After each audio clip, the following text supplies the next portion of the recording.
Okay, so I just wanted to follow up on the video that I posted of the strip sets. I just actually did that just yesterday, and then I cut the video off. I didn't have time to finish it, and so here I am with sort of a part two. That seems to be my way because I'm just run out of time. But so I just wanted to make it clear that there's no absolutes or right or wrong in the way that you sew these pairs together. Okay, so like for a very beginner quilter, you might be more comfortable butting these seams, nesting the seams as we've talked about, just like this, and then pinning them, okay? And if you do pin them, I would recommend laying them flat, okay, and then just nest that seam just like we've talked about. Check it to make sure it's exactly where you want it, and then just place your pin on the bottom side of the seam and then at a slight diagonal through the top. Okay, so then you can see there it's through both sides, it's through both seams, the top and the bottom. And then I would recommend just you can do that to all of them if you want. It just takes a little extra time, but it's totally worth it if it's a new skill for you. And then just take these to your machine and chain piece them through. Just make sure to remove the pin before you get to it. And I would sew all the way up as far as I can to the pin. Take it out at the very last, the last stitch that you can before you get to the seam. Some very adventurous quilters like to leave the pin in, but I don't recommend that personally.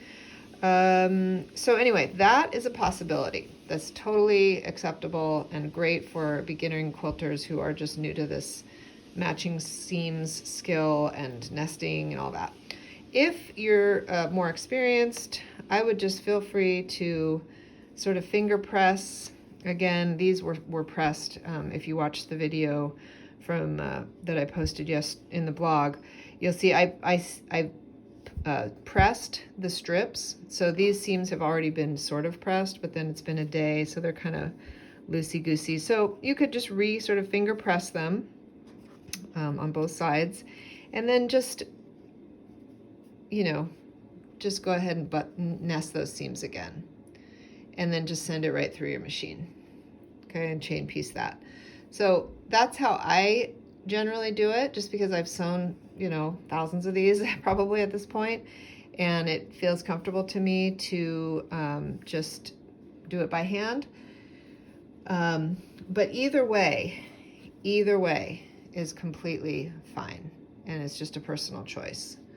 So these are some of the 4-patch squares that I got from doing my method, which is just to not pin it.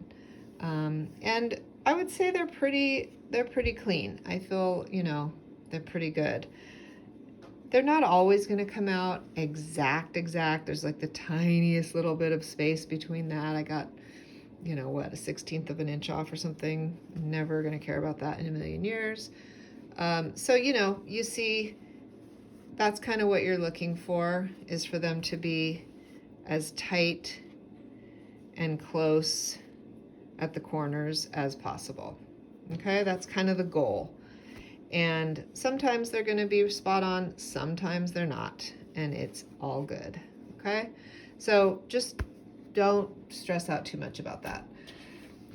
It's just a fun, really easy and quick task, and if you overthink it, it just takes all the fun out of it. So just try your best to nest those seams and just have fun. Okay, that's it.